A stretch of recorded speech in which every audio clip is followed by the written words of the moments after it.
Gente, boa noite a todos. Como de costume, nós vamos mais uma vez tentar passar uma esponja no nosso pensamento, limpá-lo de tudo, de nossos problemas, de nossas aflições.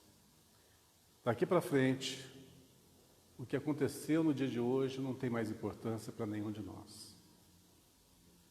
Os nossos problemas só serão resolvidos depois que sairmos daqui. Então não justifica carregarmos esses problemas conosco nesses instantes que vamos estar aqui reunidos. Então tenhamos o pensamento fixo no alto, naquilo que nós viemos fazer aqui na noite de hoje, no aprendizado, no que vai ser ministrado, para que possamos comparar todo o conteúdo com a nossa maneira de pensar, vendo o que nós podemos enriquecer dos nossos pensamentos, analisando o que podemos sublimar dos nossos sentimentos. Também analisando todos os nossos procedimentos, os nossos atos, o nosso modo de ser e agir, de trabalhar no dia a dia, para vermos aquilo que nós realmente queremos. Sabemos que muitas das nossas vontades geralmente nos levam a condições de angústia, de dificuldades. O que a gente pensa que seria um paraíso, muitas vezes se constitui um grande martírio na nossa vida. Então, esse momento de estudo, de reflexão, é uma maneira de nós abrirmos a porta do nosso pensamento para começarmos a compreender a vida sobre outro ângulo, muito mais claro, muito mais preciso, muito mais justo, muito mais harmonioso. Que Deus, nosso Pai, abençoe a cada um de nós e que essa paz aqui reinante possamos levar conosco em nosso íntimo e espalhá-la no mundo lá fora, junto aos nossos. Que Deus nos abençoe. Muito bem, gente. Nós vamos hoje falar sobre o terceiro e último item desse roteiro, que é o que dizem os bons espíritos sobre a caridade. E a gente arremata logicamente, esse quarto roteiro. Lembrando que são 8, né, para a gente terminar a apostila, e que o tema é bem ameno, mas é muito importante, porque, na realidade, é a essência da nossa vida. Duas coisas são básicas na nossa existência, como a gente já viu nos roteiros 1 e no roteiro 2. É amor e caridade. Tá? Palavras que, geralmente, a gente as compreende de uma forma muito superficial. E o que nós fizemos nessas 4 últimas 5 semanas é justamente relatar todos os ângulos abordando sobre amor e caridade. Agora nós vamos ver o que os nossos bons espíritos, né, eles nos orientam a respeito da caridade. Esses relatos foram retirados de vários livros e agora a gente vai ver de uma forma muito mais abrangente, né, o ângulo que cada um está captando para trazer para nós. Então vamos lá. Todos os espíritos esclarecidos defendem a ideia de que a caridade é imprescindível à evolução do ser humano. Ou seja, nós caminhamos para isso. Se a gente fazer um paralelo de 1000 anos atrás com a atualidade, a gente vai ver quanto que a humanidade evoluiu no quesito caridade, no quesito respeito ao próximo. Porque a caridade não é só aquela ação que se diz, que se faz, de pegar alguma coisa e entregar ao outro, tentando beneficiá-lo. É muito mais abrangente do que isso. Então, como eu falei, a palavra respeito, tão fora de moda nos dias atuais. O respeito é uma forma de caridade? Com toda certeza. Porque você trabalhar uma pessoa, contactar uma pessoa de uma forma respeitosa, o que vai acontecer? Você vai estar evitando de uma atitude mais agressiva, em primeiro lugar.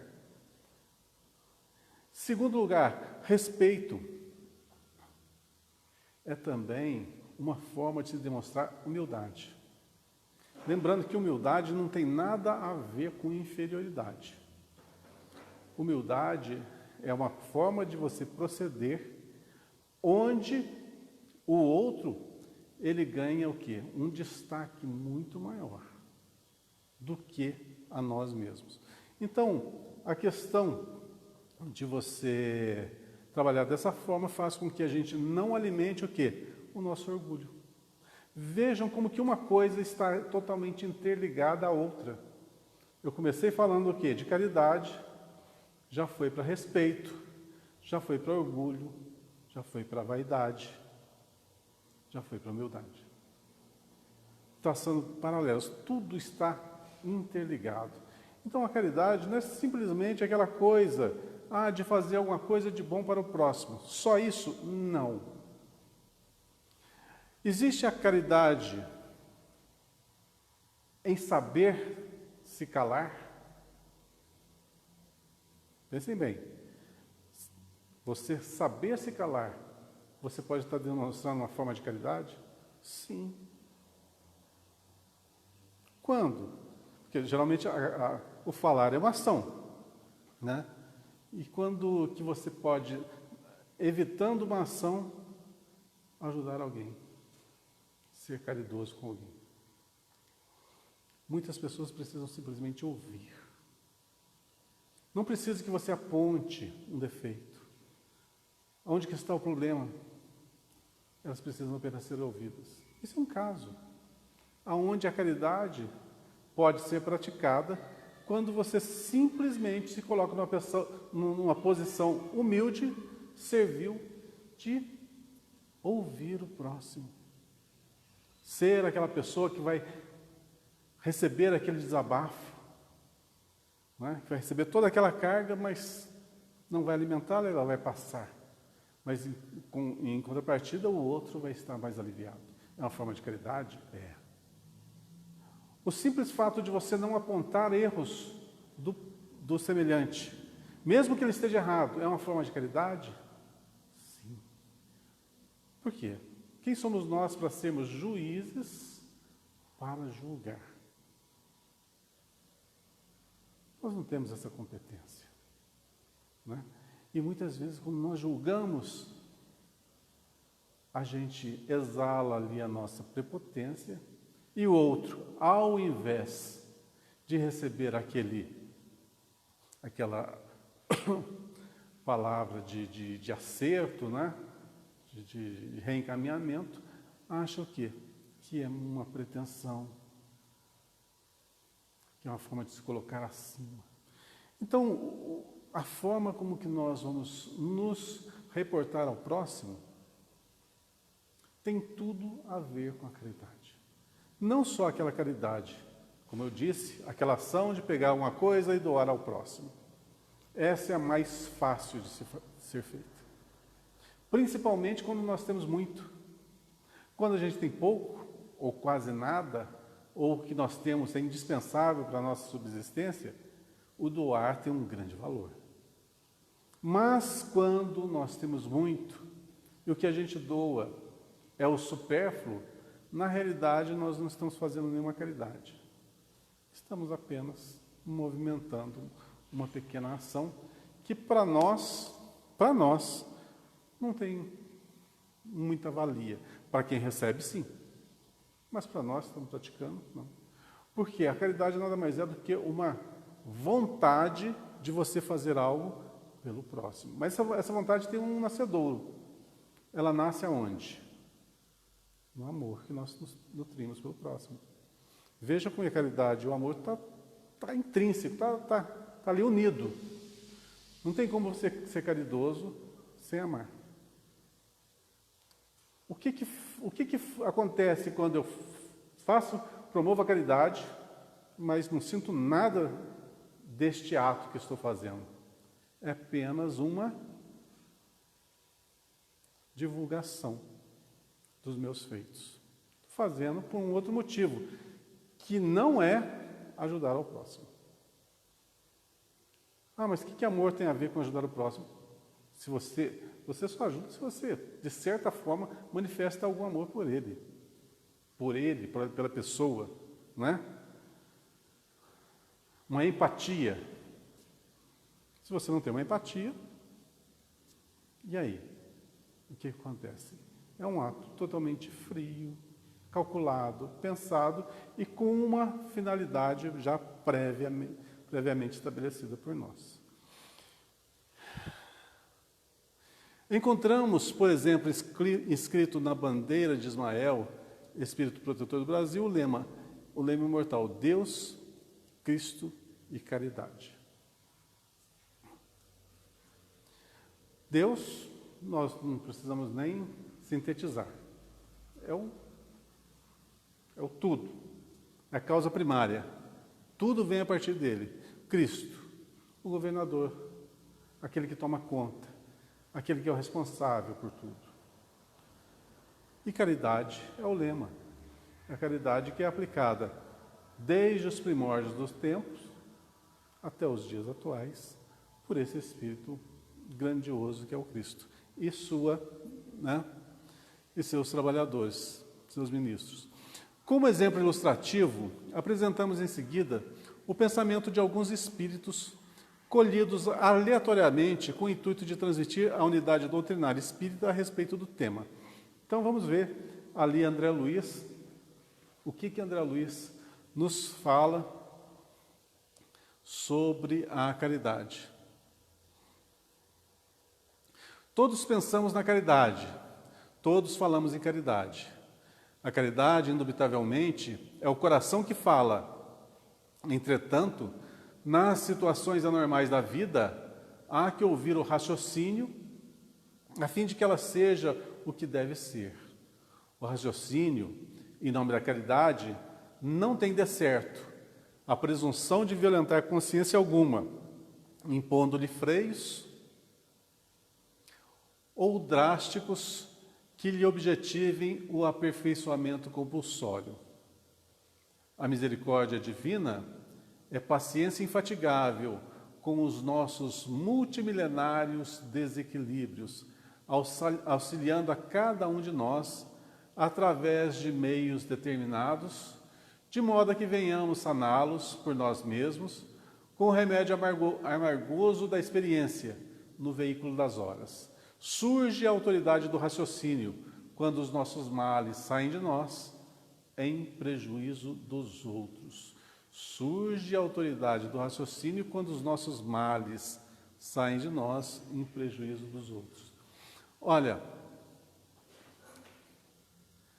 a misericórdia divina é paciência infatigável.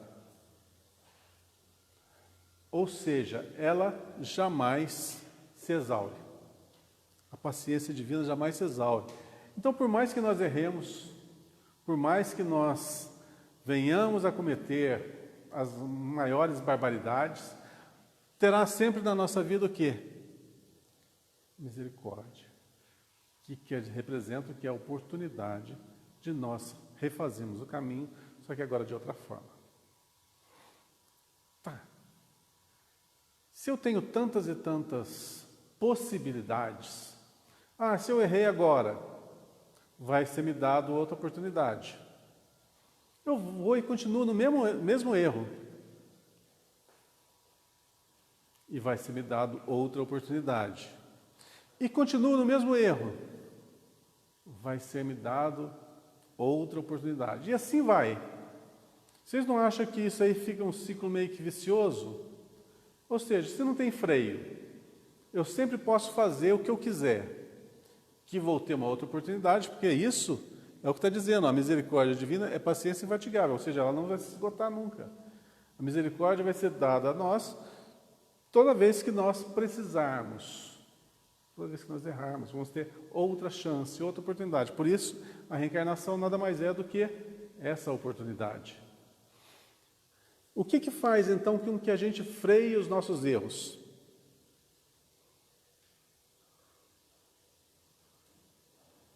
Pergunta fácil.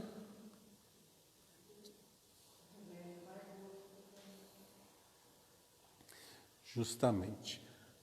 A lei de ação e reação.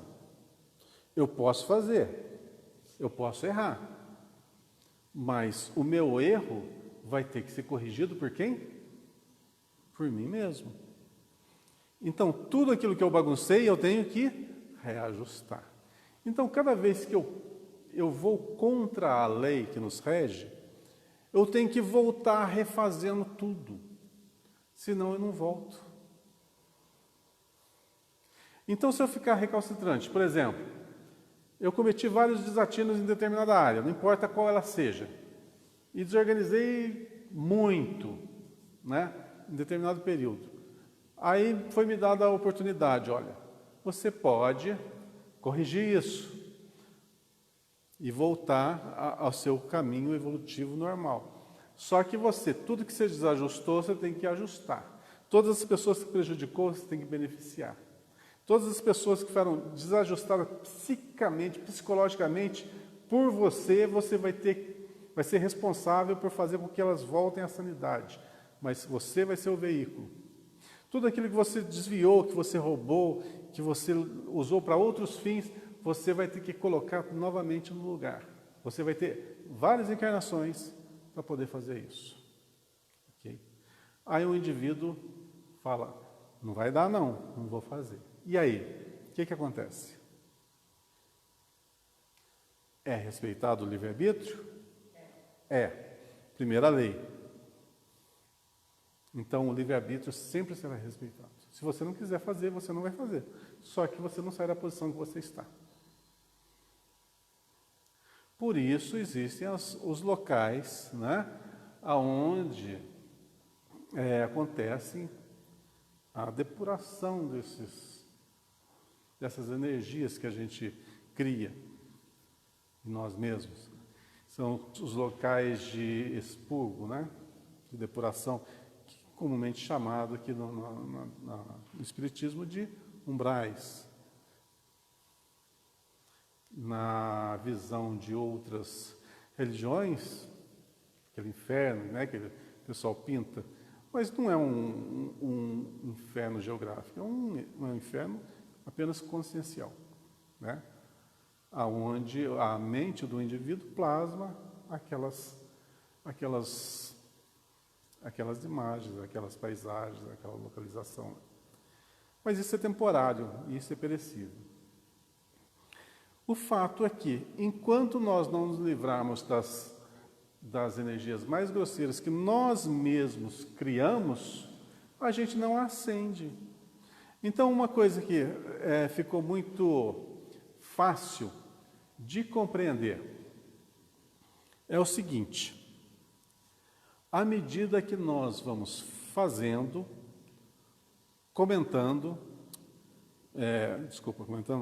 à medida que nós vamos fazendo, praticando atos, a gente vai ou angariando experiências, ou então a gente vai adquirindo o quê? Karmas. Ou então, como que eu posso explicar? Aqueles dívidas que contraímos, que nós vamos precisar, logicamente, quitá-las. Bom, quando nós retornamos do plano físico para o plano espiritual, o que acontece? Levamos conosco as nossas bagagens. Suponhamos que a gente tenha feito tudo de ruim aqui nessa vida. Tenha sido um mau filho, um mau esposo, uma má esposa, um péssimo pai, se é que foi pai, um péssimo companheiro de trabalho, ou uma pessoa que tenha vivido desvios aí de toda sorte. Muito bem, quando a gente retorna para o plano espiritual, o que acontece? Essa é a nossa bagagem. E levamos tudo isso gravado na nossa consciência. Ou seja, nós mesmos. E a nossa consciência é aquele termômetro que garante que a gente vá para cima, a gente aspire regiões superiores do plano espiritual, ou nos leva para baixo, de acordo com os débitos que nós mesmos provocamos. Então, se aí está a lei de Deus, nós mesmos, né? E na nossa consciência, que ela é que faz com que nós elevemos ou abaixemos, quando a gente vai para as regiões umbralinas, que é o mais comum de acontecer, ali é o local onde a gente vai eliminando essas toxinas, né? Se eu posso me expressar assim, esses miasmas mais densos, essas energias mais grotescas que nós criamos, e cada vez que nós vamos eliminando, através, logicamente, do arrependimento, do face a face com os nossos atos, com a vontade de retificar o caminho equivocado, etc., nós vamos nos livrando dessas energias mais densas e, consequentemente, nós vamos tendo condições de sair desse local. Vejam que não somos nós que somos buscados nessas regiões umbralinas. Nós somos, sim, vigiados, nós somos monitorados, nós somos, muitas vezes, instruídos nessas regiões. Mas o que faz com que a gente saia dali é o nosso jeito de ser, a nossa mudança de comportamento para melhor. Só isso. E, logicamente, a depuração dessas energias mais densas. E tudo isso pode ser feito de uma maneira muito simples, só mudando a sua forma de pensar. Lembra do livro do André Luiz, Nosso Lar? Lembra dele lá em Nosso Lar, né, na região umbralina? O que fez com que ele fosse atendido? Simplesmente o arrependimento. A partir do momento que ele já tinha sofrido 8 anos no umbral, e ele caiu em si, já todo o seu orgulho, sua vaidade já foi por lama abaixo, literalmente. E sobrou só o quê? O arrependimento. No que ele se arrependeu, ele foi socorrido. Então, o que fez ele ser socorrido? A mudança de comportamento, só a mudança de pensamento. Depois, logicamente, a oportunidade de reparar todos os males cometidos. E isso está intrínseco em nós também. Nós fizemos, fazemos e ainda faremos muita coisa errada. Isso é fato. A gente pensa mal, a gente age mal, a gente fala mal. Isso tem peso. E o peso é individual, é de cada um. Então, isso tem que ser corrigido. Então, a questão que muitas pessoas se assustam, né? Quando vem nas casas espíritas e fala, esperando que tenha uma salvação, né? Que vá direto para as zonas superiores do plano espiritual, depois do desenlace. Mas que geralmente a gente fala o quê? Que as pessoas vão para essas regiões umbralinas. É o mais comum, porque ali não é um local onde nós vamos simplesmente sofrer aqueles horrores, igual a gente está acostumado a ver em alguns livros e alguns filmes de terror. Não. É um local onde a nossa consciência vai ser fermentada. Aonde aquilo que nós fizemos de mal, de degradante para nós e para os outros, vai ser colocado ali à nossa frente. Vai ser um momento que nós vamos visualizar os nossos equívocos e vamos pedir uma reparação. Ninguém vai interceder por nós. Falando, você tem que fazer isso, tem que fazer aquilo, tem que fazer aquilo outro. Você tem que ser o cara que vai tomar as rédeas da sua vida. A partir, logicamente, do momento que você tenha condições para tal. Quando você não tem condição para tal, tem quem tome. Mas a partir do momento que nós estamos em plena lucidez de pensamento, a gente vai direcionar sim a nossa vida. O que a gente quer? Porque uma coisa é alguém chegar para você e falar assim, você tem que fazer isso, tem que fazer isso, tem que fazer isso. Então o que acontece nesse caso? A sua parcela fica reduzida de responsabilidade pelo tal. Você joga na do outro. Ó, eu estou assim porque o fulano falou para eu fazer dessa forma. Se deu certo, se deu errado, foi ele que falou, não fui eu. Não é assim que a vida funciona. Quem delineia os passos somos nós. E quem caminha esses passos somos nós. Só que existe aí um tal da misericórdia que a gente falou ali. Porque a gente nunca caminha sozinho. E se a gente cai, sempre tem alguém do lado que nos levanta. Mas essa pessoa que nos levanta, não pega a gente no colo e caminha no nosso lado, não. Nos deixa de pé e fala, siga, os passos são seus. Mas se você cai de novo, ele te levanta de novo e te deixa em condições de caminhar. Isso é misericórdia.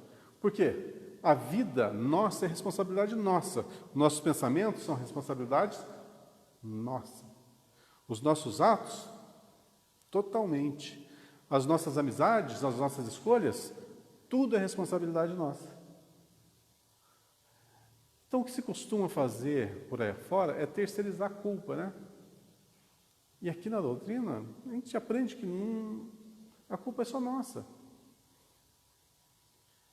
A partir do momento que você conhece o que é certo e o que é errado, a culpa ela fica mais acentuada.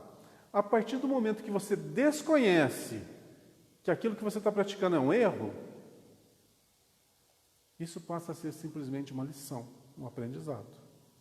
Se você desconhece que a sua ação, você desconhece mesmo que a sua ação vai gerar um mal maior lá na frente, qual a sua culpabilidade nessa questão de ter provocado o ato? Você é responsável pelo que fez? É. Vai ter que refazer? Vai. Mas é um aprendizado. Do erro, retirou-se um aprendizado. Mas é diferente quando você sabe que aquela ação vai cometer um erro, vai desajustar várias pessoas, vai prejudicar várias pessoas, e você sabe disso. O peso é muito maior. Você vai ter que consertar? Vai. E você é responsável por todas aquelas pessoas que foram prejudicadas? Sim. O grau é maior? É muito maior. Então, a ignorância não isenta da responsabilidade. Apenas atenua, logicamente, a consciência, né, dos atos praticados. Mas, vejam bem, uma consciência que aponta, ó, você sabia e fez mesmo assim, é muito mais pesada, né? É muito mais dura, muito mais rígida. Vamos lá? Agora nós vamos ver um pouquinho sobre Bezerra de Menezes. Um trechinho de Bezerra de Menezes falando sobre a caridade. O maior título que o homem pode ambicionar é o de ser cristão em Cristo, que o sentimento de que pode fazer alarde em sua consciência é o do amor de Deus e do próximo. Nós voltamos de novo a falar sobre amor de Deus e amor ao próximo. O maior título que um homem pode ambicionar. Pois é,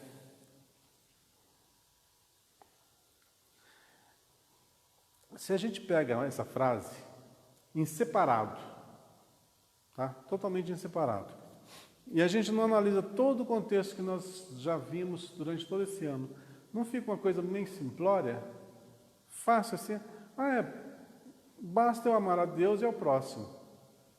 Ficou sintetizado esse negócio, o caminho é muito fácil de ser seguido. Não aparenta ser fácil, você lendo só assim?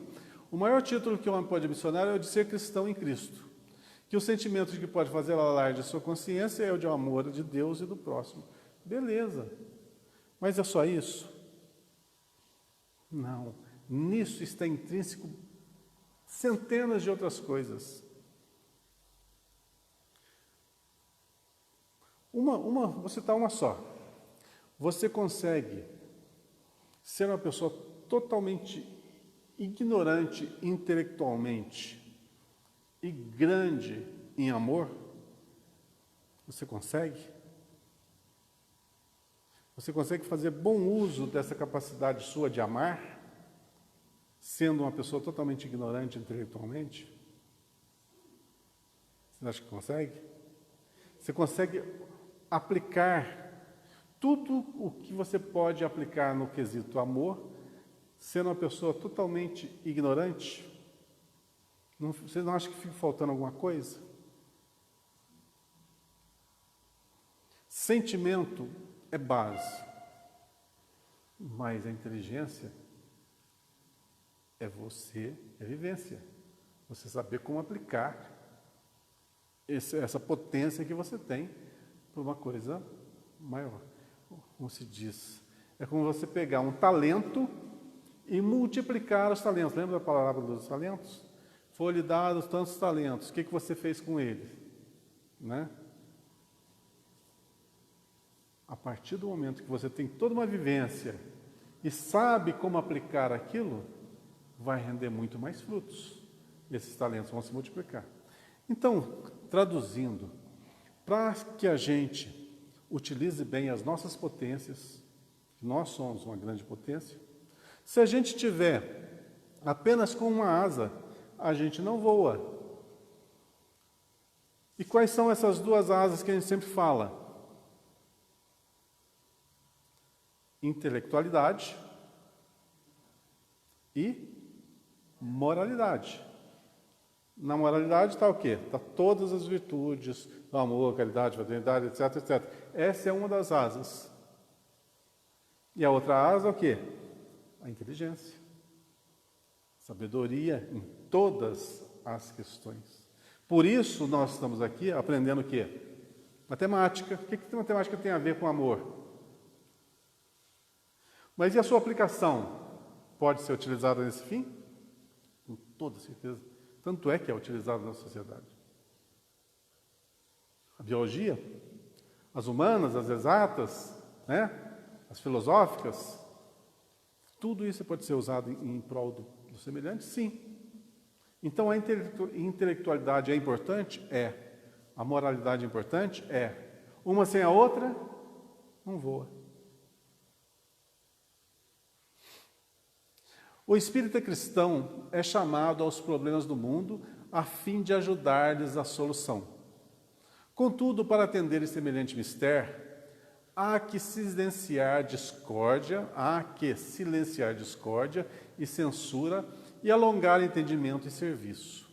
É por esta razão que, interpretando o conceito salvar por livrar da ruína ou preservar do perigo, colocou Allan Kardec no luminoso portal da doutrina espírita a sua legenda inesquecível: fora da caridade não há salvação. Agora dá para entender um pouquinho o que é essa salvação que a gente tanto fala, né? Que tanto a gente entende de uma forma errônea. O que a gente subentendia como salvação?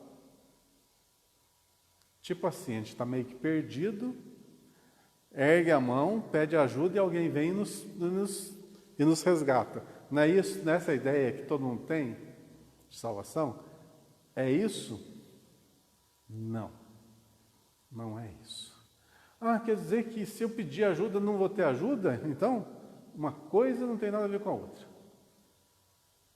A misericórdia, como eu falei, a misericórdia nunca falta a ninguém em nenhum lugar do universo. Como eu disse, sempre teremos alguém ao nosso lado, esperando os nossos passos para nos incentivar a continuar. Mas esse alguém não vai pegar as nossas perninhas e fazer com que nós andemos. Não pode.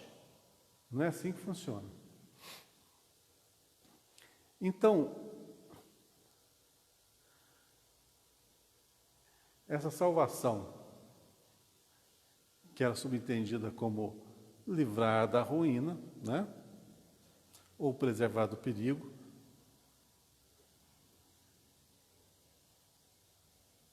ou melhor, é por essa razão que, interpretando o conceito salvar por livrar da ruína ou preservar do perigo, que Allan Kardec colocou do portal da doutrina espírita a legenda: fora da caridade não há salvação. Então, o que tem a ver a caridade, então, com salvação? Se eu não for caridoso, eu não vou me salvar? Veja que é um joguinho de palavras chato, né? Por isso que eu não gosto de usar a palavra salvar. Porque ninguém está perdido.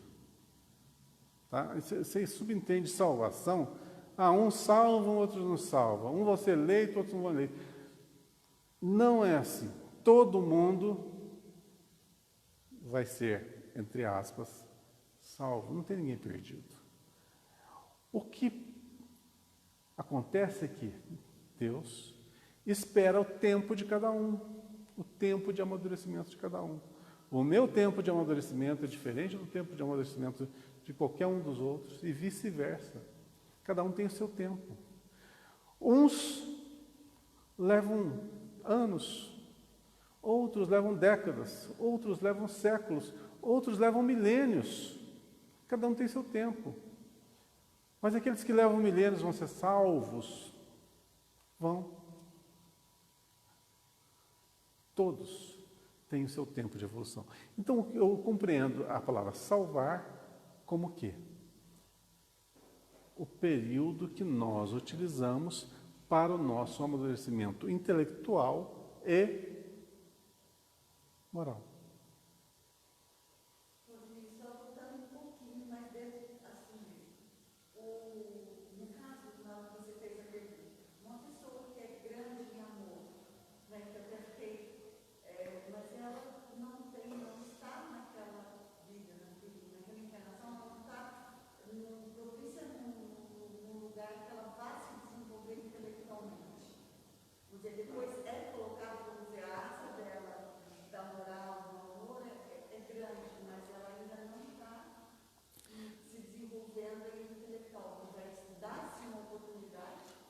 Olha só, o Chico Xavier, ele era uma pessoa que tinha só o primário.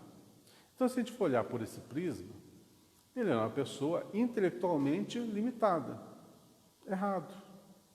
Ele é uma pessoa intelectualizada muito mais que todos nós, se bobear todos nós juntos.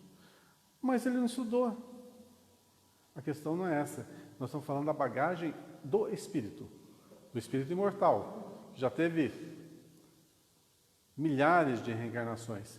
Então, essa intelectualidade é o resultado de milhares, centenas, milhares de reencarnações. Todo esse aprendizado nesse espaço de tempo. Essa é a bagagem intelectual do ser. Agora, se você for analisar a pessoa que nasceu agora, tipo eu, estudou até a certo ano, fez determinada matéria, e estou limitado àquilo, se eu estiver limitado àquilo, eu vou estar desprezando toda a bagagem de conhecimento que eu já trouxe de outras encarnações. Então, vamos supor que eu tivesse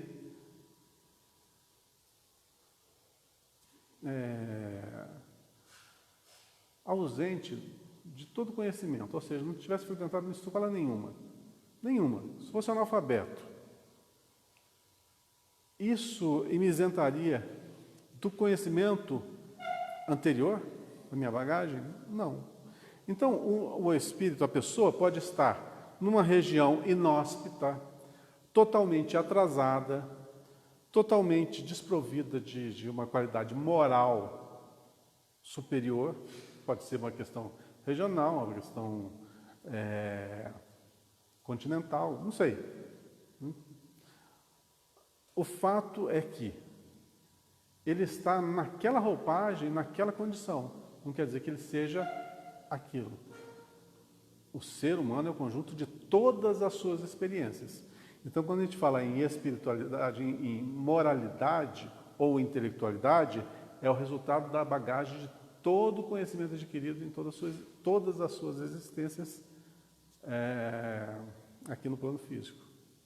Tá? Mais o conhecimento ainda adquirido no plano espiritual. Tá? Porque senão não tem muita lógica. Né? Senão fica meio desproporcional. Aí o que aconteceria? Haveriam pessoas privilegiadas e outras pessoas que seriam prejudicadas. Os privilegiados são aqueles que tiveram a oportunidade de ter acesso à informação muito mais fácil. Os prejudicados são aqueles que, de forma alguma, mesmo querendo, não conseguiriam ter contato com a educação. Né?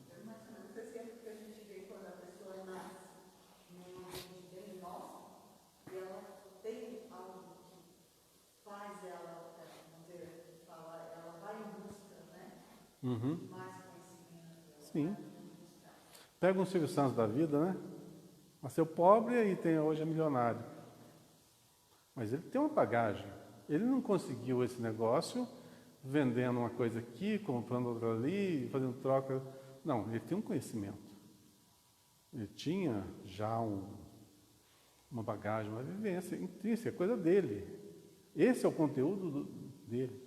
E outras pessoas, falei o exemplo dele na questão financeira, mas tem outros exemplos de pessoas que nasceram em lares paupérrimos, que era para ser um analfabeto da vida, e conseguiram com muito esforço estudar, ser alguém na vida e alguém de destaque ainda, de um grande destaque. Isso vai do esforço, logicamente. Mas é só do esforço? Não. É da bagagem que ele já trazia. Porque numa existência só, ninguém consegue dar um salto. A natureza não dá salto de jeito nenhum. Então, essas pessoas que se destacam, com toda certeza, não é privilégio, não, é mérito.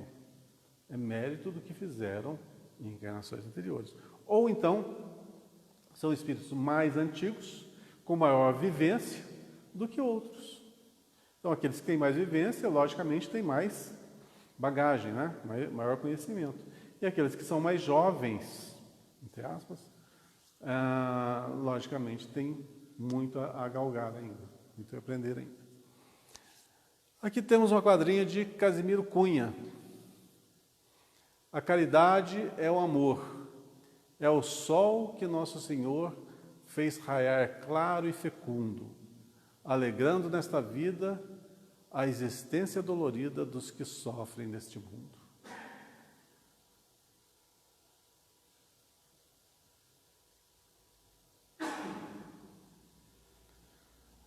Se a gente só lê uma quadrinha assim, fala, nossa, que bonitinha a rima, né? Mas a gente tem que analisar a profundidade do que está ali escrito. Olha, a caridade é o amor em movimento. Nós já sabemos, já falamos isso exaustivamente. É o sol. O que é o sol? É a vida. Sol é vida. Tá? Sol é vida. Que Nosso Senhor, o Criador, fez raiar claro e fecundo. Ou seja, está nítido, está ali à disposição para todo mundo e é fecundo, ou seja, que vai gerar outras e outras mil possibilidades que alegram nesta vida a existência dolorida. Quem tem uma existência dolorida? Todos aqueles que erram, todos aqueles que faliram vão ter uma existência dolorida. Por quê? É a lei de ação e reação. Você semeou mal, vai colher mal, né? Você semeou dor, vai colher o quê? Dores. Então a vida muitas vezes é dolorida, é punição? Não. Porque o sol está aí para todos, não está? Para aqueles que choram e para aqueles que riem. O que isso quer dizer para nós? que o sol seria a oportunidade, o novo dia. O novo dia nasce para todo mundo. E se eu estou numa situação dolorosa hoje, se eu sair dessa situação dolorosa, eu volto à normalidade. Basta eu achar onde que está o erro. Tem alguns erros que não dá para corrigir. Eu sei disso. Tem erros que não dá. A gente vai arrastar a vida inteira e vai ter que levar até o final aquela dor. A gente sabe que existe isso. Um exemplo bem bobinho. Faz de conta que no acidente você perde um braço. Vai nascer outro braço? Não. É uma dor? É. É difícil de você viver? É. Vai ter que ir até o final da vida desse jeito? Vai. Mas você tem que tornar o mundo sombrio porque você perdeu um membro? Não. E o resto que você tem? É a mesma coisa as mães e os pais que têm 5, 6 filhos. Perde um, parece que perdeu a vida. Perdeu o brilho para todos os outros. Entra em depressão, né? Se julgam vítimas. E esquecem toda a família, o marido, a esposa, os demais filhos, netos. E vive só aquela dor. Isso tem um nome. Não é dor. Isso é orgulho. Sério? Aham. Porque a pessoa não aceita. Ela fala assim, aquele filho era meu. Eu perdi meu filho. Eu perdi. Está vendo? Eu, sempre o eu. Quando a pessoa é muito egocêntrica, o que acontece? Ela não aceita. E entra nesse estado, por quê? A não aceitação. Podia ser outra coisa. Podia ser o marido que foi embora, ou a esposa que foi embora, né? E cai em depressão da mesma forma. Podia ser a perda do pai ou da mãe, que entra em depressão, porque eu perdi. Então o problema não está na perda, é como que a gente encara a perda. O problema não está no que nós não temos, é como a gente encara a vida com o pouco que nós temos. Mas aqui está falando, nós temos possibilidades 1000, porque o sol que o nosso Senhor fez é claro e fecundo, ou seja, está para todos e tem 1000 possibilidades. E nós temos 1000 possibilidades nessa vida. Não é porque uma portinha se fecha que todas vão se fechar. E a gente maximiza o negócio. Fechou uma portinha, a gente não quer saber. A gente põe a nossa cara atrás da porta e fica ali esmurrando ela. Quando tem outras tantas abertas à nossa volta. Viu como é que nós somos burrinhos? E o que faz a gente ser tão burrinho assim? Orgulho, egocentrismo, vaidade. Aquelas pérolas que a gente luta por expurgar. Ou não luta, né? Tem gente que alimenta. Tem gente que alimenta orgulho, alimenta vaidade, ódio, rancor, vingança, etc, etc. Fazer o quê?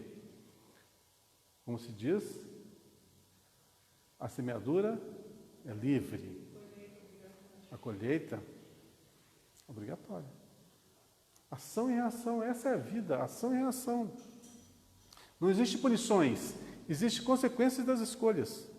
Na nossa vida física é assim. A gente está todos os dias deparando com escolhas. Você escolhe fazer isso ou aquilo. Se você escolhe isso, tem essas consequências. Se você escolhe aquilo, tem essas consequências. Se você não escolhe nada, tem consequência. Se você escolhe as duas, tem consequência. Isso é aprendizado, isso é a vida. Você vê que é como se fosse um impulso. Não importa o que você faça, você vai aprender. Se você escolher aqui, se você escolher aqui, se você escolher aqui, você pode escolher à vontade. Vai ter consequências. Isso é aprendizado. Essa é a nossa vida. E a gente faz isso todo dia, a todo instante. Nós somos o resultado das escolhas das milhares que nós fazemos na nossa vida. Vamos para Emmanuel? Emmanuel sempre é mais profundo um pouco. Então eu não vou correr muito não. senão a gente não pega os detalhes. Vamos lá. Na sustentação do progresso espiritual, precisamos tanto da caridade quanto do ar que nos assegura o equilíbrio orgânico.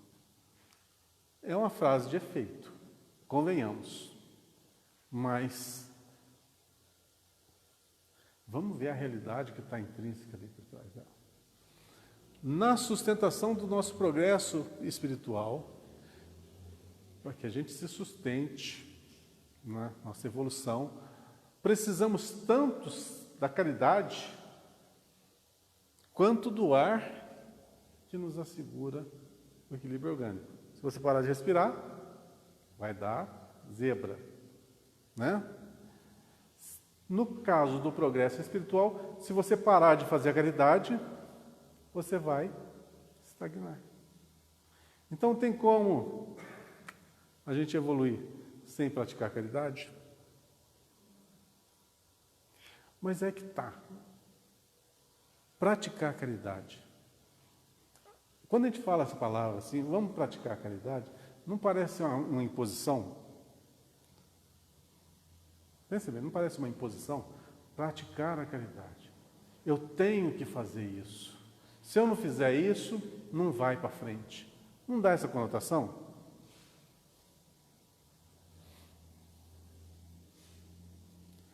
Então, o que a gente faz? A questão não é o que a gente faz, é como a gente compreende a vida. Então, vamos voltar à fase elementar da vida. O que nos mantém vivos? Vivos. Chama-se amor. Por quê? O que nós somos? Criados à imagem e semelhança de Deus. Uma centelhinha de Deus, né? Não é isso? Não está nos escritos lá na Bíblia? Concorda com isso? Nós fomos criados à imagem e semelhança de Deus. Não é o assunto que nós vamos abordar na noite de hoje, mas vale a pena a gente recordar. Que nós somos parte dele.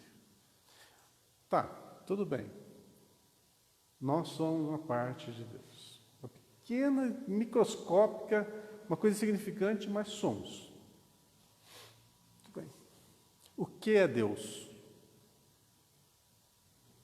O que é Deus? Primeira pergunta do Livro dos Espíritos. Deus é a inteligência suprema. Ó, vamos fazer paralelos. Inteligência suprema. Nós somos uma centelha dessa inteligência suprema. Ou seja, bem ignorantezinha, mas com esse potencial. Não de ser Deus, logicamente, mas com o potencial da inteligência que não se exaure. Ou seja, ela vai sempre dilatar, sempre expandir-se. Inteligência suprema, causa primária de todas as coisas. Causa primária, quer dizer que a partir dali tudo se desenvolve. Onde que a gente entra nesse contexto? Nós entramos nesse contexto como co-criadores. Aqueles que vão, daqui a muito tempo, quando estivermos bem evoluídos intelectual e moralmente, temos condições de ser os trabalhadores também na construção desse universo. Prova isso. Muito bem. Quem que é o governador do nosso planeta? Jesus, a gente já sabe disso. Jesus foi o engenheiro de toda a formação do nosso planeta Terra. Teve trabalhadores junto dele? Bastante? Bastante. Quem eram esses caras? Pessoas iguais a nós. Só que num nível lá em cima de conhecimento. Qual que é a diferença minha para esses ministros que trabalhavam com Cristo? Nenhuma. Nenhuma. A não ser milênios de experiência a mais. De conhecimento e de potência. Amor, na realidade, é uma potência, é uma força criadora. Voltando ao texto, na sustentação do progresso espiritual, precisamos tanto da caridade. O que é a caridade? É o amor em ação. Então, se a gente conseguirá um dia se tornar essa potência que vai estar ali inserido, intelectualidade e moralidade, em um sol fecundo e claro, ou seja, possibilidade de criação, seremos co-criadores. Assim como o Cristo tinha uma leva de trabalhadores, dia, em algum lugar desse universo, meio grandinho, né? Haverá um lugar onde nós também trabalharemos. E quando estiver construído, quando a nossa obra estiver construída, surge outra. É como se fosse uma colina. Você sobe a colina, na hora que você chega lá no cume, você vai ver que tem outra maior aqui. Aí você chega no cume dessa, vê que tem outra maior, e assim vai. Esse é o nosso universo. Nós vamos sempre evoluindo. E cada vez que chegarmos num patamar, virá outro, que virá outro, que virá outro. Então o nosso progresso vai ser eterno. Ah, mas não tem parada isso? Para que parada? Ah, a gente tem que descansar. Não, nós não temos que descansar. Essa é uma coisa também que as pessoas confundem muito. Quem tem que descansar é o nosso corpo físico. Ele é o veículo que nós utilizamos nesse mundo. E ele precisa de descanso. Ele é muito inferiorzinho ainda. Ele tem muitas limitações. Mas o espírito, potência, força, energia que nós somos, não tem descanso, não tem parada. Tanto é, que eu posso provar isso, que quando nós dormimos, nosso corpo físico descansa, o que acontece com o nosso corpo espiritual? Ele dá uma afastadinha, né? E ele pode continuar a sua vida espiritual livremente desse corpo, sem a necessidade desse descanso. Todos os casos? Não. Mas se a gente for entrar em universo de particularidade, uma por uma, a gente vai ficar aqui a noite inteira, não esgota nenhuma, e a gente sai de uma, entra na outra, sai de uma, entra na outra. O fato é que nós somos uma potência inesgotável. Nós somos esse amor. E o mundo é a nossa possibilidade. A caridade é o nosso ar. A partir do momento que a gente chega num grau de evolução, a gente só vai ouvir falar disso, amor e caridade. Mas não da forma vulgar como nós estamos acostumados.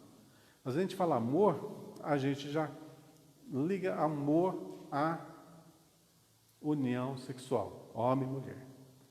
A gente tem esse condão, né?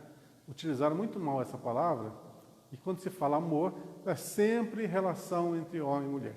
Não tem nada a ver. Faz parte? Sim, uma pequena parcela, pequenininha. Mas amor, o que nós estamos falando aqui, é muito, muito, muito, muito, muito mais que isso. Muito mais que isso. Bota muito nisso. Então, quando falamos de caridade, nessa caridade de pegar um dinheirinho aqui, distribuir e ficar com a consciência mais ou menos tranquila, não. Caridade é quando você se incomoda com o que os outros estão passando. Se alguém estiver passando dificuldade, isso te incomoda. E se você não age em favor do próximo, você se culpa. E você não fica satisfeito enquanto você não faz alguma coisa pelo semelhante. Isso é caridade. Então, veja que nós desnudamos essas duas palavrinhas, amor e caridade. Não tem nada a ver com relação homem e mulher. E caridade não tem nada a ver com dar esmola e fazer alguma coisinha pelo próximo, não. É você viver um pelo outro. Que estamos longe, diga-se de passagem, de vivermos, né? Lembra-te de que a interdependência é o regime instituído por Deus para a estabilidade de todo o universo. O que é a interdependência? Todos nós estamos unidos. Se uma engrenagem falta, o negócio não funciona, né? Então nós somos interdependentes. É o regime instituído por Deus para a estabilidade de todo o universo, e não ouvides a compreensão que devemos a todas as criaturas. Devemos compreender a todos. E a gente sabe que cada um está num nível. Tem pessoas que estão no nível lá embaixo, outras estão no nível lá em cima. A gente está no nível um pouquinho acima do lado de baixo. Não estão lá embaixo, mas não estão lá em cima também. Então, como que a gente resolve esse negócio da interdependência? Sendo indulgentes uns para com os outros. O que quer dizer ser indulgente? Aceitar o outro como o jeito que ele é. Ah, o outro tem defeito, eu também tenho. Então, assim como eu aceito o outro me aceita, e assim vai. Então, essa interdependência faz com que nós evoluamos juntos. Por isso precisamos viver em sociedade. Por isso vivemos em sociedade. Por isso aprendemos em conjunto. Porque a gente precisa um do outro. Prova. Tudo bem. Tira um ano da tua vida e vai ficar exilado. Sem contato com nada, com ninguém. O pessoal já ficou quase louco nessa pandemia, né? Ficando recluso dentro de casa. Não é um martírio? E olha, com Sky, com Netflix, internet, né? Tá? Imagina se não tivesse nada disso, não tivesse água encanada, não tivesse esgoto, não tivesse energia elétrica, fosse assim, recuei 200 anos, nem tanto, 100 e poucos anos, era assim, lampião. Pensa em ficar em casa com um lampiãozinho. Olha quanta comodidade que nós temos hoje, ainda reclama, né? Muito bem.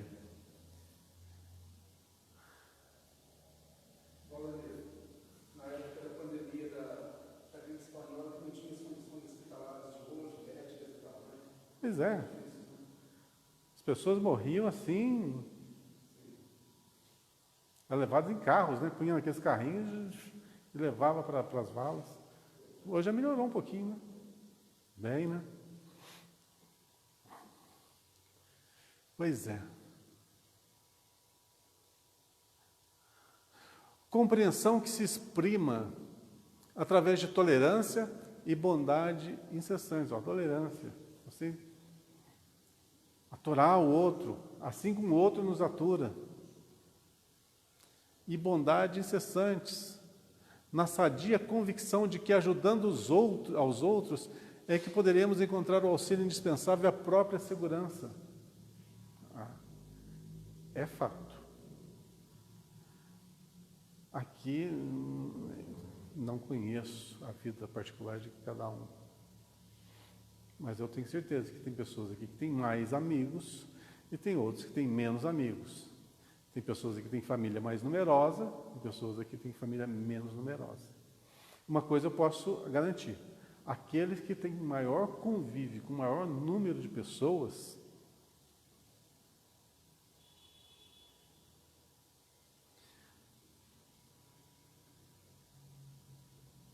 têm um maior patrimônio. Por que eu asseguro isso? Porque uma coisa eu aprendi na doutrina espírita, bem aprendido, que a felicidade que eu procuro não encontra-se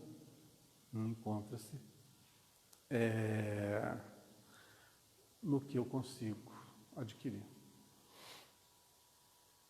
Eu não consegui, nesses meus poucos anos de vida aqui encarnado, eu não consegui a felicidade que eu tanto almejava por meu próprio trabalho, pelas minhas aquisições. nem intelectuais, nem morais. A felicidade que eu busquei, que eu busco, eu não consegui. Eu não consegui. Nos livros que eu estudei, que eu li, eu não consegui, vindo ao centro, nas palestras, nas reuniões que eu ministrei, que ajudei, né? Não consegui.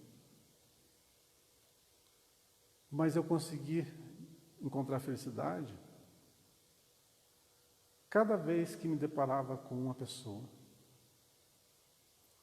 Cada vez que encontrava uma pessoa e cumprimentava, conversava um pouquinho, ouvia, falava.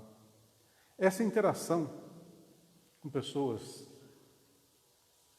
muitas vezes totalmente desconhecidas, mas que passaram a ser conhecidas, que eu passei a respeitar e que passaram a me respeitar também, é que constituíram a felicidade que eu tanto buscava.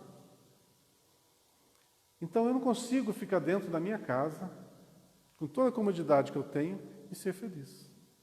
Não consigo. Eu sinto, assim, um isolamento terrível. Terrível. Por quê? Uma coisa que eu já aprendi, que a felicidade você não encontra nunca no seu isolamento, mas nas pessoas que estão à sua volta. E angariando esses amigos, essas afeições, fazendo parte da engrenagem da vida, como eu estava dizendo nos textos que nós acabamos de ler, é que a gente se sente útil, é que a gente se sente gente, é que a gente se sente reconhecido.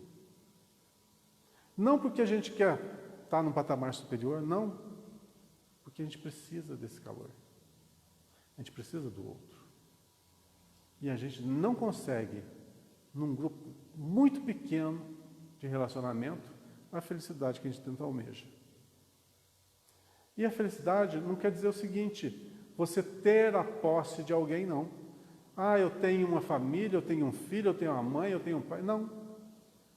A gente sabe que a gente não tem nada disso. A gente está nessa condição. O que eu estou me referindo é justamente a relação que se trava com o semelhante. Do respeito, da amizade, da concórdia, da troca de informação, da conversa, das risadas, das palavras muitas vezes jogadas ao vento, mas que trazem um alento, uma satisfação que tanto nos preenche, né? Mesmo sendo coisas banais, superficiais, coisas cotidianas, corriqueiras. Eu aprendi que é no semelhante, é no outro, que a gente encontra a felicidade que a gente almeja. Isso eu garanto. Mas nada vem sozinho. Para que você chegue nesse patamar de você ser um bom companheiro, um bom amigo, um bom escutador,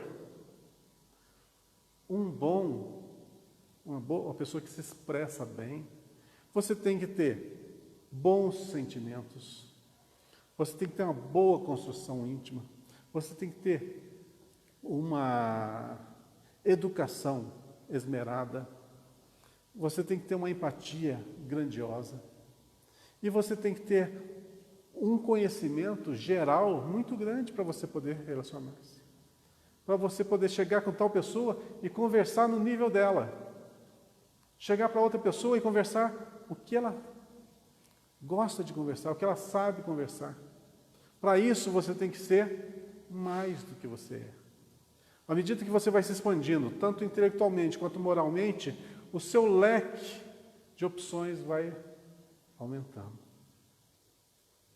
E cada vez que a gente quer ficar no nosso universo restrito, e as pessoas que adentram esse universo têm que ter as mesmas características, a gente limita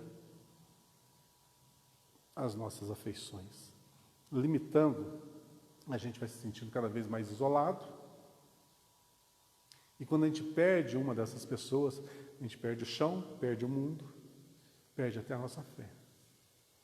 Então, esse engrandecimento nosso moral e intelectual vai servir o quê? Para que nós venhamos a interagir com todos, com a maior gama de pessoas, cada vez mais diversas, e isso vai constituir o patrimônio que a gente tanto almeja. A felicidade que a gente quer, a gente só encontra nos outros. Mas para isso, você tem que ter isso aqui dentro. Entende? Só ter aqui e não dividir, não dá certo. Só ter aí fora e não ter aqui dentro, também não dá certo.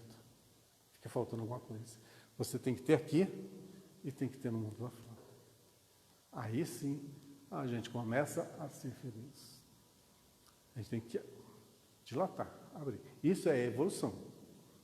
Isso é evolução. Terminei aqui ou não? Toda a compreensão ali? Compreensão que se exprima através de tolerância e bondade cessantes, na sadia convicção de que ajudando aos outros é que poderemos encontrar o auxílio indispensável à própria segurança. Né? Então, auxiliando, esse auxílio, ajudando os outros, não é ajudando financeiramente, não, ajudando de todas as formas.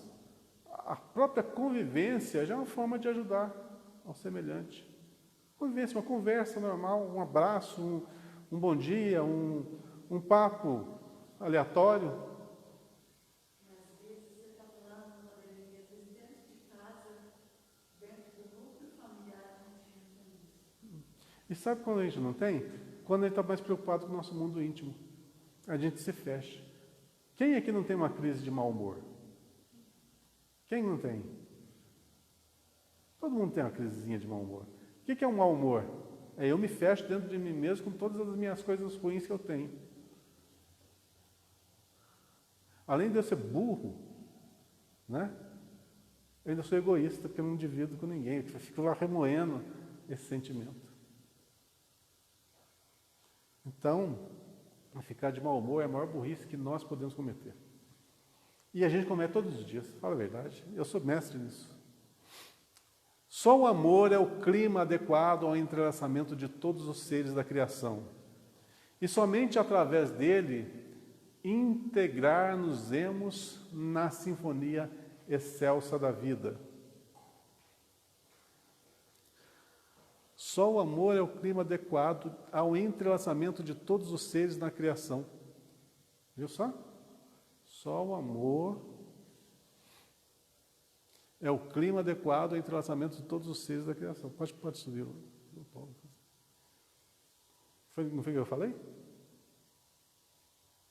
Foi, não foi?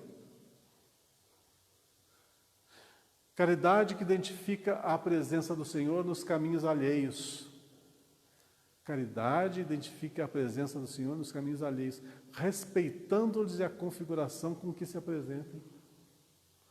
Olha, as coisas vão fazendo sentido. Cada vez que a gente vai filosofando sobre o assunto, vai fazendo mais e mais sentido. Olha só, a caridade que identifica a presença do Senhor. O que seria essa presença do Senhor?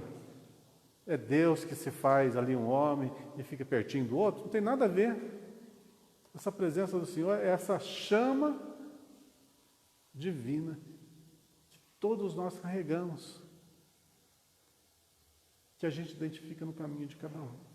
Cada um é uma pequena centelha disso.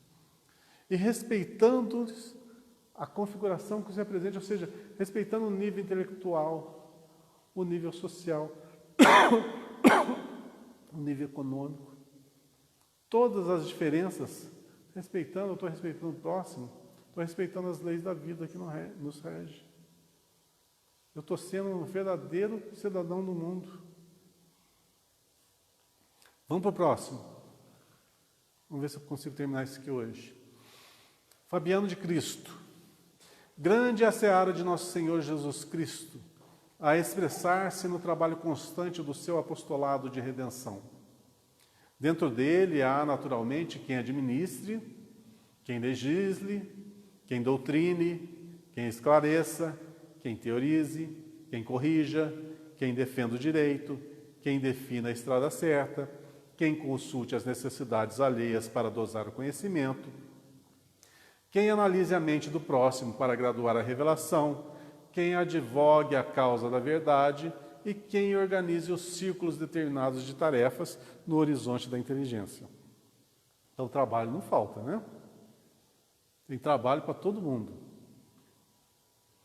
Entretanto, em todas essas manifestações a que somos chamados na obra do Senhor, é imprescindível tenhamos quem atenda à caridade. A caridade que é o próprio Jesus, de braços abertos, induzindo-nos à renúncia de nós mesmos para que prevaleça a divina vontade. Ainda assim, para que a sublime virtude nos tome a seu serviço, é indispensável que a humildade do Mestre nos marque os corações, a fim de que lhe retratemos a bondade infinita. Permaneçamos desse modo com a caridade, estendendo-lhe a generosa luz. Então, para chegarmos a esse ponto, tem várias maneiras de trabalharmos.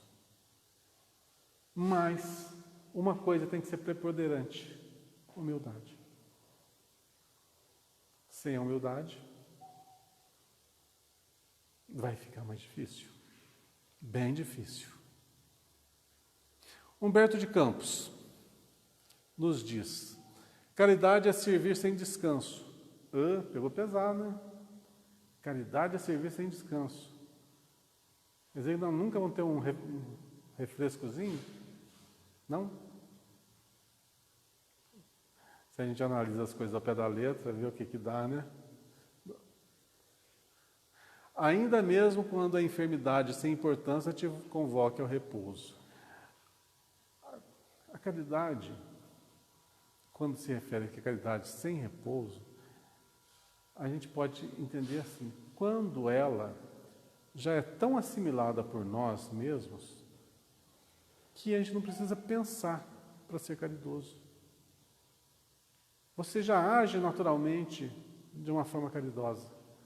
Você já pronuncia as palavras como elas devem ser proferidas.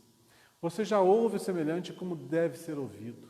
E você já age quando há necessidade da ação. Então, isso é a experiência que nós estamos angariando e que no futuro vamos estar muito bem aquilatados.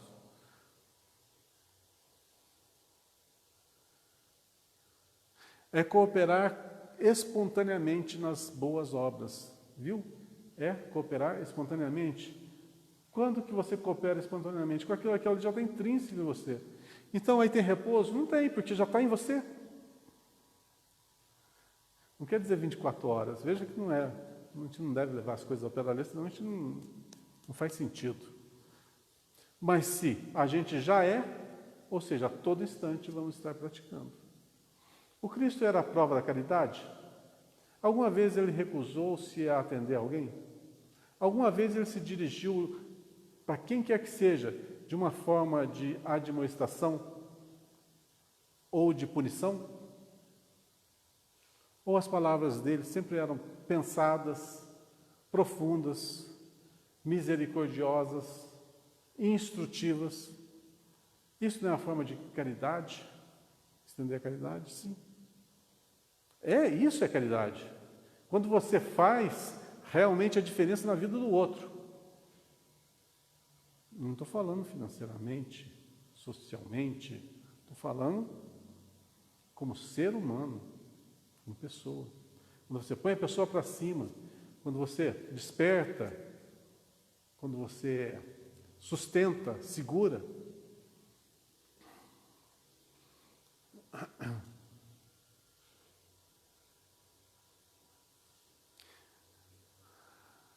É cooperar espontaneamente nas obras sem aguardar o convite dos outros.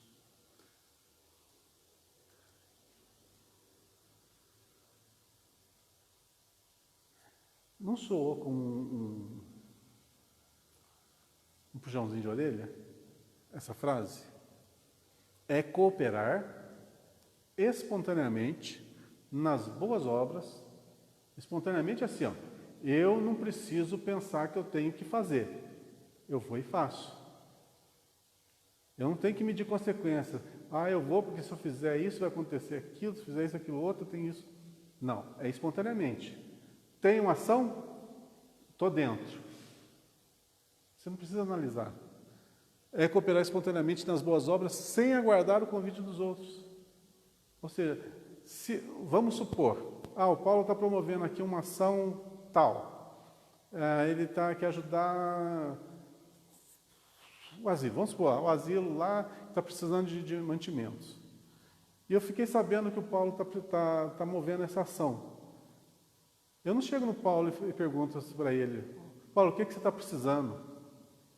Eu já sei, ele está precisando de gênero alimentício, eu já vou em movimento e já falo, consegui angariar tal coisa. E já entrego para ele. Esse é o agir espontaneamente. Eu não preciso esperar, se o Paulo chegar em mim e pedir as coisas, eu arrumo alguma coisa para ele. Não. Eu já estou ciente da ação que ele está promovendo e espontaneamente eu quero ajudar. E já movimento nesse sentido. Essa espontaneidade que caracteriza um espírito realmente num nível maior. Tá? Cada vez que ela tem que pensar ainda para fazer a caridade, ela está em vias, mas não está lá ainda não. É não incomodar quem trabalha. É aperfeiçoar-se alguém naquilo que faz para ser mais útil. É suportar sem revolta a bílis do companheiro. Esse aí é difícil. Esse não é difícil? Suportar sem revolta a bílis do companheiro. Ou seja, sem revoltar quando alguém cospe marimbondos, né?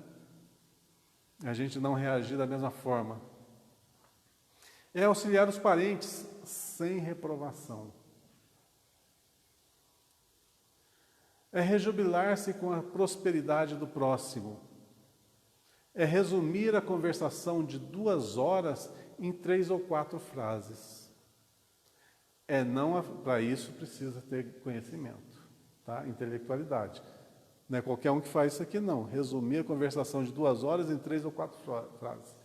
Quem faz isso, geralmente, são pessoas intelectualmente bem evoluídas. É não afligir quem nos acompanha. É ensurdecer-se para a difamação. Ou seja, não dá bola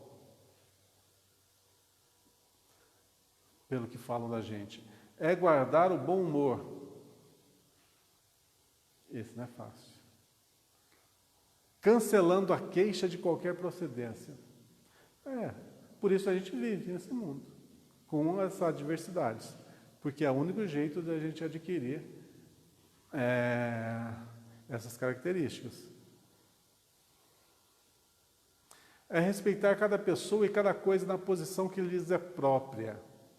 Indulgência, de novo. Não ouvides, pois, que a execução de teus deveres para com o próximo será sempre a tua caridade maior. Não ouvides, pois, que a execução dos teus deveres para com o próximo será sempre a tua caridade maior. E quais são os meus deveres para com o próximo? Lealdade, respeito, o que mais? Tolerância, indulgência, perdão. Tem mais? Um montão de coisa, né? Você não precisa nem falar. Joana de Ângeles. Enquanto vigoravam conceitos religiosos procedentes das mais diversas escolas de fé, os excelsos benfeitores da humanidade, através de Allan Kardec, foram concludentes. Fora da caridade, não há salvação. Caridade não apenas como virtude teologal. Caridade não somente como diretriz religiosa. Caridade não implícita como condicionamento de fé. Caridade pura e simplesmente como norma de comportamento. Atente-se bem nessa última frase. Caridade pura e simplesmente como norma de comportamento. Ou seja, é o nosso normal, nosso habitual, estarmos vibrando nessa faixa, agindo nessa toada. José Silvério Horta nos diz: só a caridade, filha do amor celeste, é invariável. Com ela, desceu nosso Senhor Jesus Cristo à treva humana e, abraçando os fracos e enfermos, os vencidos e desprezados, levantou os alicerces do reino de Deus que as forças do bem na terra ainda estão construindo. Vinde, pois, à seara do Evangelho, trazendo no coração a piedade fraternal que tudo compreende e tudo perdoa. Vocês vejam que as orientações dos mentores estão todos na mesma linha, né? Então, todos eles falam de uma forma ou de outra sobre os mesmos quesitos que nós estudamos exaustivamente esse ano. Já falamos várias vezes hoje, né? Maria Dolores, vamos ver o que ela nos fala.